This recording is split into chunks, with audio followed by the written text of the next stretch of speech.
Mike stood frozen, jaw slack, staring across the lawn as a shrieking woman in high heels wrestled furiously with his prize pig, Sir Porkington, who had enthusiastically buried his snout in a towering, glitter-covered birthday cake labeled Happy Sweet 16 Amber. With every hysterical scream from the woman, the pig only seemed more delighted, munching frosting while guests laughed and frantically snapped photos. Just moments before, Mike had been enjoying a lazy Saturday morning coffee on his porch, his pond shimmering peacefully beneath the sunlight. Now, somehow, his backyard had become a battleground between pig, cake, and one extremely furious Karen. The day had started so differently. Mike had risen with the sun, savoring the crisp air and gentle rustle of leaves, a daily ritual he'd cherished since inheriting the family farm. Serenity Pond, a peaceful little haven filled with cheerful frogs and the occasional duck, had always been his sanctuary, a comforting reminder of simpler times. He'd spent years carefully tending the property, preserving the rustic charm and tranquility that had been passed down from his grandfather. After finishing his chores, Mike relaxed onto the porch swing, sipping his coffee as his pigs happily basked in their mud pit. Mike had been so deeply lost in thought, he almost didn't notice the shiny black SUV pulling sharply into his gravel driveway, wheels kicking up dust dramatically. The driver's door swung open, revealing a woman who stepped out as though she were arriving at a diplomatic summit. Immaculately dressed in a bright pink pantsuit, designer sunglasses perched on her nose, she clutched a clipboard as if wielding a weapon. Without hesitation, she marched up to Mike, heels clicking menacingly against the wooden porch. "I'm looking for whoever is responsible for this disaster," she declared, eyes narrowing critically at his mud-covered pigs. Mike smiled slightly, amused by the sudden intrusion. "Well, that'd be me," he replied, rising slowly from the porch swing, stretching casually. He extended a friendly hand. "Name's Mike. What can I do for you?" She recoiled from his outstretched hand, sniffing disdainfully. "I'm Karen Jenkins, head of the Homeowners Association," she said, clearly emphasizing the title for maximum impact. "We have standards around here, and your animals," she gestured at the pigs as if pointing out hazardous waste, "are becoming an eyesore." Mike's brows rose slightly. "Sorry if my pigs offend your standards, Ms. Jenkins. But this property's not part of your HOA. Karen scoffed as though Mike had told her gravity didn't exist. "Your pond borders our community," she declared with smug certainty. "Therefore, it's within our jurisdiction." Mike shook his head, amused disbelief settling in. "This pond's been in my family long before any fancy gated communities sprang up nearby. It's definitely outside your jurisdiction." Karen's jaw tightened as though he'd just insulted her mother. "We'll see about that," she hissed ominously, scribbling furiously on her clipboard before stomping back to her SUV. She sped away dramatically, leaving Mike with a bemused smile and lingering dust clouds. Days passed without incident, and Mike had almost forgotten the peculiar encounter until he found an envelope pinned rudely to his mailbox. The letter was neatly typed, decorated with obnoxious floral patterns and a cloyingly pleasant font, the epitome of passive aggression. Mike's amusement turned to disbelief as he read Karen's words. "Dear neighbor, due to unforeseen pool maintenance, we shall be hosting my daughter's Sweet 16 party at your charming pond. You are permitted to attend, if appropriately dressed, but please ensure your animals and mud are thoroughly removed for the enjoyment of our esteemed guests." Mike read the letter twice, laughing incredulously each time. The audacity was breathtaking. She hadn't even asked, simply announced it as if the matter were already decided. With a mischievous glint in his eyes, Mike considered the situation. If Karen wanted to host a lavish event at his pond, she was welcome to, but nobody said it had to be easy. Mike immediately called Leroy, his trusty yet eccentric farmhand, who arrived minutes later driving a beat-up pickup truck covered in questionable bumper stickers. Leroy listened to Mike's recounting of events with the delighted expression of a man who'd just been handed Christmas early. So, Leroy drawled, scratching his chin thoughtfully, she wants a fancy party at Serenity Pond, huh? Sounds like our piggies could use a good bath, boss. Mike chuckled, nodding. Exactly. And Sir Porkington's been looking a little bored lately. Maybe he deserves a chance to socialize. As the sun rose on the day of the ill-fated party, Mike and Leroy carefully maneuvered a herd of gleeful pigs, freshly coated in their beloved mud, toward Serenity Pond. They watched with pride and amusement as the pigs scattered around the water's edge, rolling joyfully in the dirt, eagerly awaiting their new guests. Hours later, the pond had transformed into an extravagant scene straight from a teenage dream, sparkling lights, colorful balloons, tables laden with gourmet snacks, and a towering, glittery cake that looked dangerously enticing to any hungry farm animal. Karen had spared no expense. Mike stood back, waiting with amused anticipation as guests arrived, Karen proudly strutting about as if she'd conquered new territory. He watched patiently as confusion began to ripple among attendees who nervously eyed the pigs, wandering happily among tables, mud dripping from their noses. A few brave teens posed for selfies, giggling hysterically.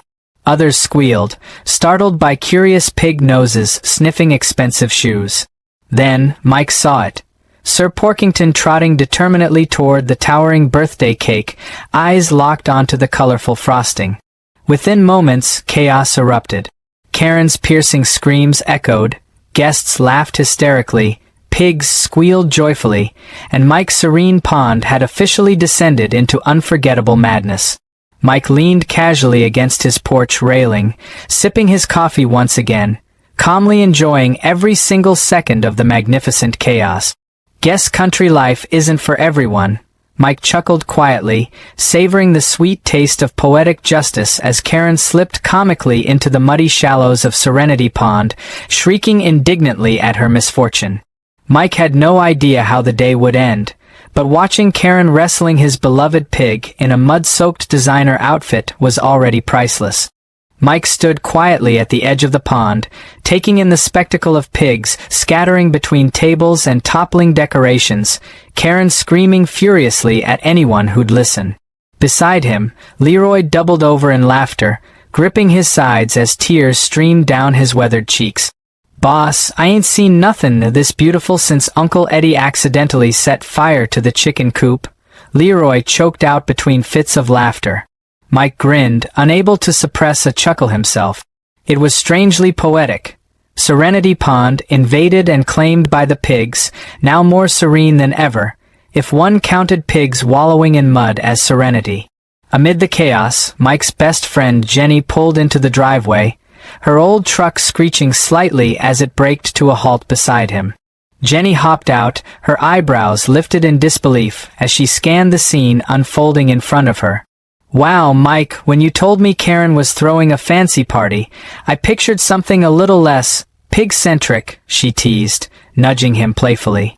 Mike laughed, pointing toward Karen, who was now barking frantic orders at a bewildered catering crew who clearly hadn't anticipated battling livestock as part of their job description.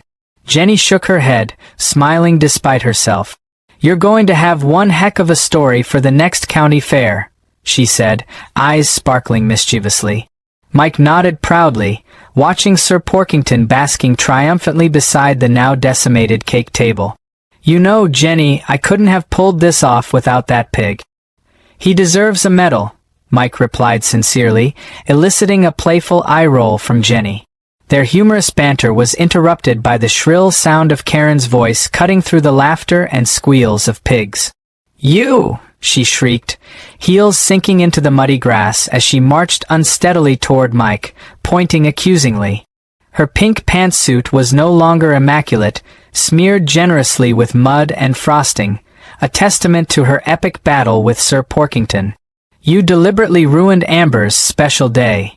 Mike maintained a calm smile, meeting Karen's accusatory gaze evenly. "Now, Ms. Jenkins, you insisted on holding this party at my pond without permission. I figured if you wanted an authentic country experience, pigs should naturally be included." Karen's face turned an impressive shade of scarlet, her hands trembling as she clutched her clipboard like a lifeline. "This isn't over," she growled dramatically, pointing the clipboard threateningly. "Expect a lawsuit. You'll regret humiliating me like this." Mike watched calmly as she spun around, tripping slightly in her mud-caked heels, before storming off toward a group of stunned guests. Leroy let out another hearty laugh, clapping Mike reassuringly on the back. "Don't worry about her, boss. I doubt she'll ever set foot near this pond again," Leroy said cheerfully. Mike, however, felt a subtle pang of unease. He knew Karen's threats might be more than empty bravado. She was too proud, too stubborn to let it go so easily. As guests began dispersing, Mike and Jenny helped tidy up stray party decorations, retrieving balloons from low-hanging branches and clearing scattered plates. Leroy and a handful of entertained teenage guests attempted to corral pigs, creating yet another comical scene as the pigs gleefully evaded capture. Jenny chuckled, shaking her head. "Honestly, Mike, pigs might be smarter than teenagers," she joked lightly. Mike nodded, amused yet distracted, his mind drifting to Karen's angry promise of retaliation. Later that evening, as the sun dipped below the horizon and quiet once again settled over the pond, Mike found himself pacing restlessly on his porch. The day's laughter had faded, replaced by nagging concerns about Karen's threats. Leroy, sensing Mike's anxiety, joined him quietly on the porch steps, handing him a cold bottle of lemonade. "Listen, boss, don't let that woman rattle you. You stood your ground." "You did right," Leroy said firmly, sincerity heavy in his voice. Mike smiled gratefully, sipping slowly from his lemonade. Leroy was right, but Karen's vindictive nature lingered uncomfortably in his thoughts. The next morning, Mike's unease intensified when he discovered another neatly typed envelope taped defiantly to his front door. Mike tore open the letter cautiously, heart sinking as he read the cold, professional language detailing legal threats from Karen's lawyer, accusing him of property damage and emotional distress. Mike groaned, running a weary hand over his face. Clearly, Karen was determined to escalate matters, and Mike knew the battle was far from over. Determined not to face the situation alone, Mike quickly called Jenny, who agreed to come right over. Jenny arrived promptly, scrutinizing Karen's letter carefully, eyes narrowed in disbelief. "She's seriously suing you because pigs crashed her party?" Jenny exclaimed incredulously. Mike nodded glumly, rubbing his temples tiredly. "I didn't want trouble, Jenny, but she crossed a line. She didn't even ask to use the pond, she just assumed she could. She's acting like she owns the place." Jenny's expression shifted, becoming thoughtful. Maybe she needs to understand she can't bully people just because she's head of the HOA. Maybe she needs to learn a lesson about respect and boundaries, Jenny said, conviction growing in her voice. Mike raised an eyebrow curiously. "What exactly are you suggesting?" he asked warily. Jenny smiled mischievously, glancing toward the pigs now lounging contentedly by the pond. "Karen might think she has power because of lawyers and letters, but you have something she doesn't," Jenny declared confidently.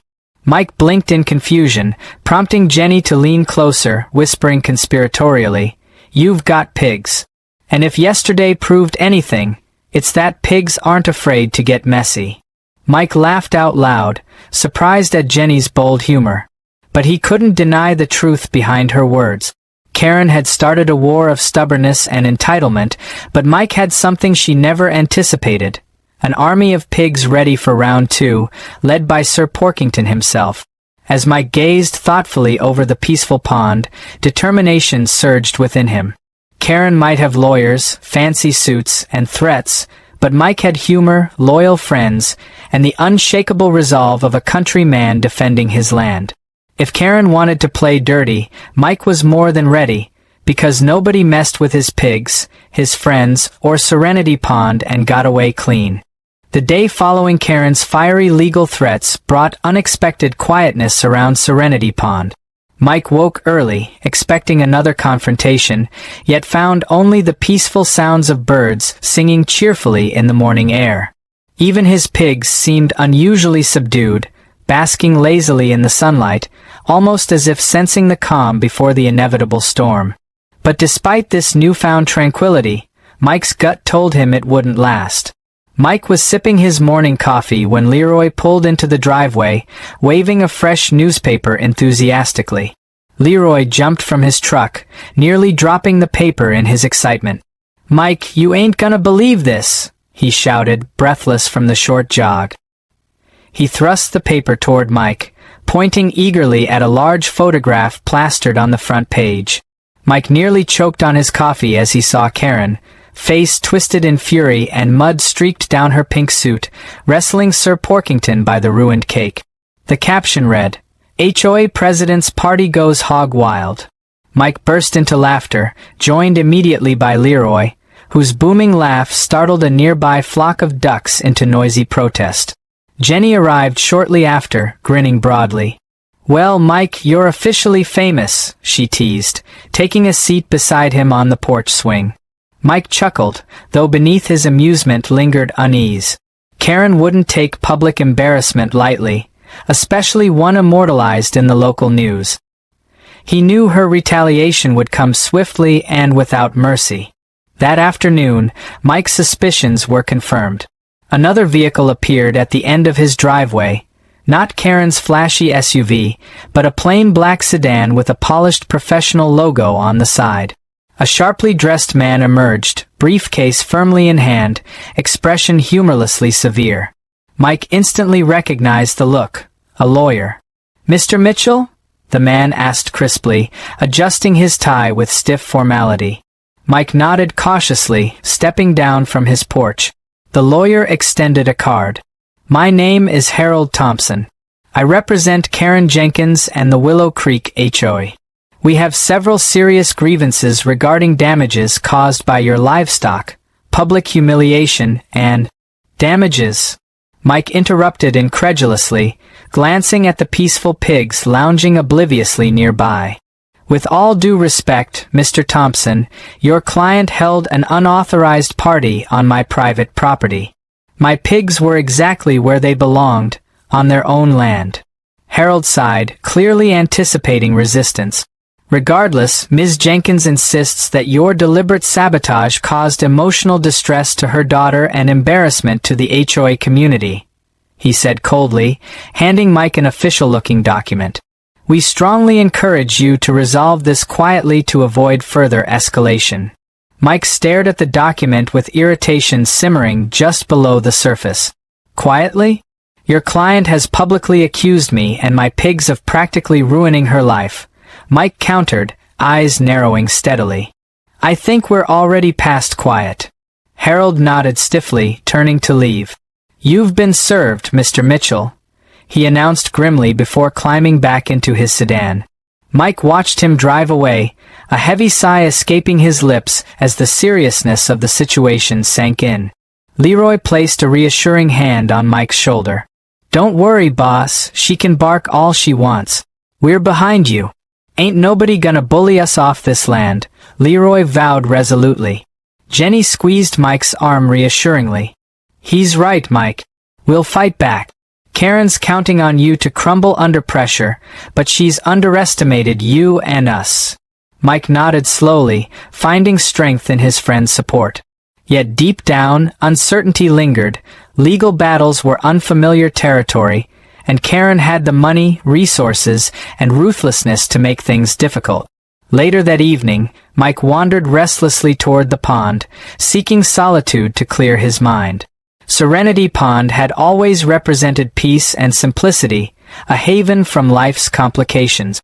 Now, standing on its muddy banks, he felt torn between the stubborn desire to stand firm and anxiety about the looming battle. Lost in thought, Mike almost missed the gentle grunt behind him. Turning around, he saw Sir Porkington approaching cautiously, as if sensing Mike's unease.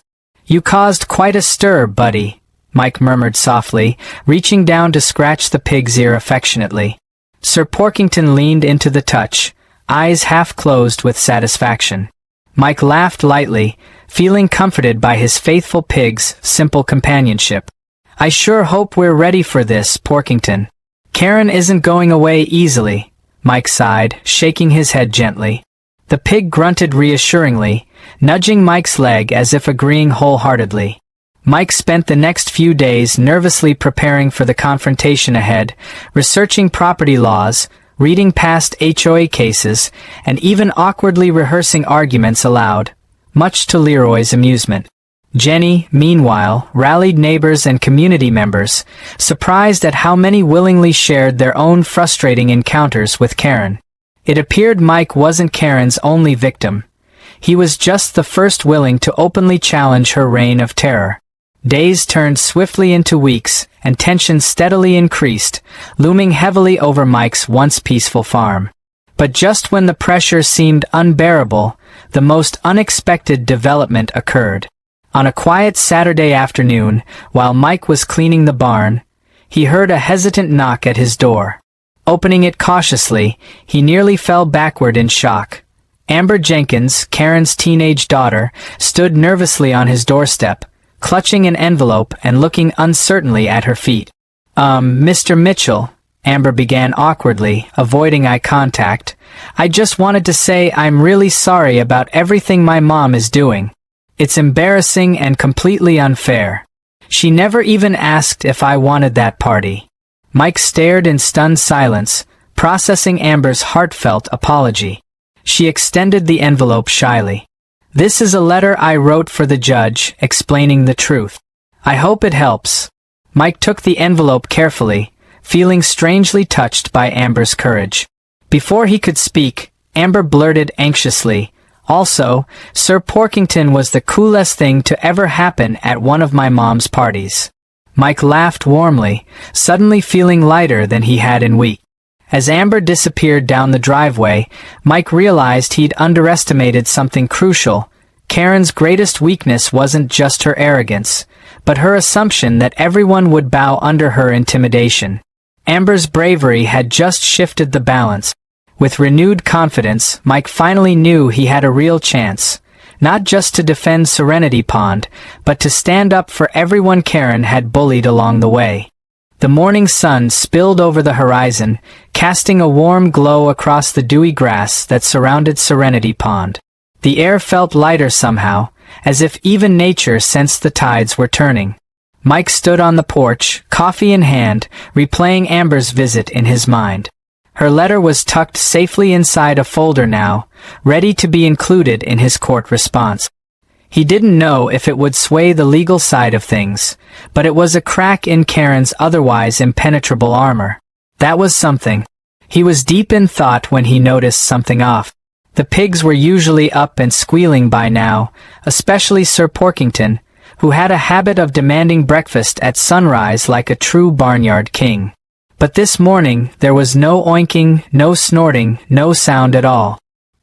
He set his mug down slowly, a knot forming in his chest. Walking briskly across the yard, he called out, "Porkington? Leroy? Anyone up yet?" He reached the pen and froze.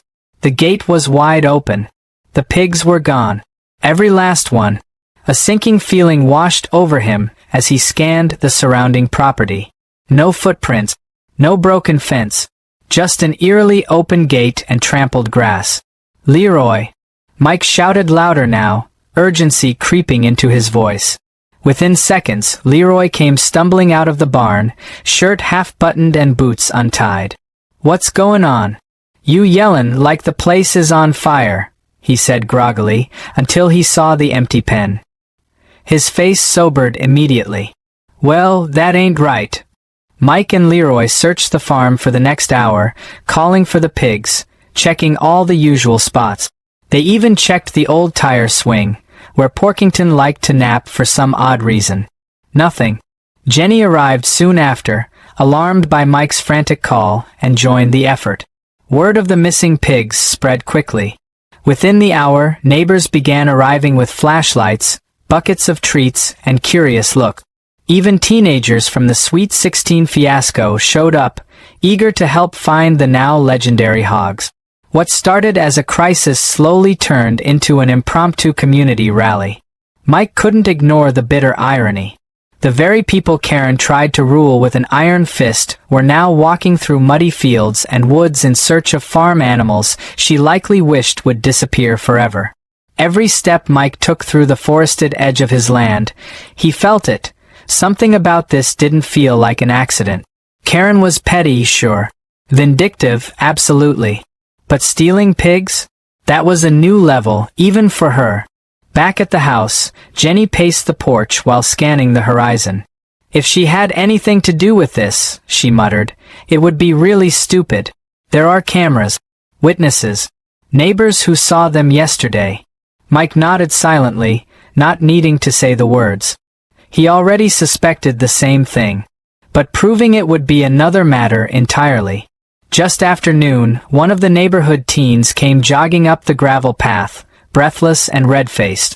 "We found something," he shouted, holding up a pink piece of satin fabric. Jenny took it and squinted. "Is that Karen's scarf?" The teen nodded. "Yeah, I saw her wear it at the party. It was tied to a bush near the West Trail, and it looked like it had been ripped off." Mike's jaw clenched. That trail led straight to the edge of the private Willow Creek community, the gated enclave Karen presided over like a queen. Without hesitation, he grabbed his keys. "We're going for a drive," he said. Jenny and Leroy climbed into the truck without needing to ask questions. The engine roared to life, gravel spitting out from under the tires as they sped toward the paved streets and perfectly manicured hedges of Willow Creek. They reached the gates just as they were closing behind another resident. Mike slipped through before they shut completely. The trio cruised slowly past stucco mansions and ornamental fountains, eyes scanning each yard. It wasn't long before Jenny gasped and pointed toward a backyard with a white vinyl fence barely holding up against the pressure of something large pushing from inside. A loud snort followed by a triumphant oink confirmed it. "That's Porkington," Mike said, pulling the truck over and jumping out. They slipped through a side gate and found all the pigs penned inside a ridiculous-looking kiddie pool setup, surrounded by pink flamingo floats, lawn furniture, and buckets of glittery confetti. It was like Karen had tried to restage the party, with pigs. Sir Porkington stood at the center, perched like royalty on an inflatable flamingo, looking more insulted than pleased. Mike approached slowly, heart pounding with a mixture of relief and disbelief. "Porkington, buddy, what did they do to you?" he said softly. Before he could collect the pigs, Karen stormed out of the house, flanked by her lawyer Harold and 2 HOA board members who looked distinctly uncomfortable. Her expression was equal parts fury and panic. "You're trespassing," she screamed. "I'll have you arrested." Mike raised an eyebrow, gesturing toward his pigs. "And you're pignapping." "I think we're even." Karen's face twitched, caught between denial and defense. "They wandered in. I was simply keeping them safe until animal control could." Mike cut her off. "In your party setup? With a glitter pool and monogrammed confetti buckets?" "Yeah, sure, that sounds very animal control." Harold stepped forward, clearly wishing he was anywhere else. "Ms. Jenkins, this doesn't look good," he said under his breath. The 2 HOA members exchanged glances and took a step back from Karen, who looked around wildly, realizing her support was crumbling in real time. Jenny snapped a few photos, muttering, "Just in case she tries to twist the story." Leroy was already leading the pigs out, one by one, using peanut butter crackers as bait. Porkington disembarked his flamingo float with dignified disdain, snorting at Karen on his way out. Back at Serenity Pond, the pigs were welcomed like heroes. Neighbors clapped and cheered as the herd settled back into their familiar mud pits. Mike turned to the gathered crowd, heart swelling with something he hadn't expected to feel at the start of all this: gratitude. Not just for the pigs returning or for the ridiculous victory over Karen, but for the people who stood beside him. Jenny, Leroy, teenagers who loved pigs more than parties, and even Amber, who appeared quietly at the edge of the pond. Karen's downfall came swiftly after that. The HOA board formally removed her the next week, citing misconduct, abuse of power, and, Mike's personal favorite, unlawful temporary relocation of livestock. Amber stayed with her father for a while, according to the gossip, and Mike suspected that was for the best. Weeks later, Mike threw a party of his own. A Pond Appreciation Day, he called it, complete with homemade barbecue, pie judging, live music, and, of course, the star attraction, the pigs. Sir Porkington wore a tiny paper crown, a volunteer-made sash that read Party King, and a look of absolute satisfaction. As laughter echoed across Serenity Pond, Mike leaned back in his chair, watching kids splash by the shore, friends swap stories, and Leroy try to teach line dancing to a stubborn goat. Peace had returned, not because the trouble was gone, but because the community had chosen to stand up together. And as the sun dipped low, casting golden light across the water, Mike raised his lemonade in a quiet toast to the pigs, the pond, and the most unforgettable party ever thrown without permission.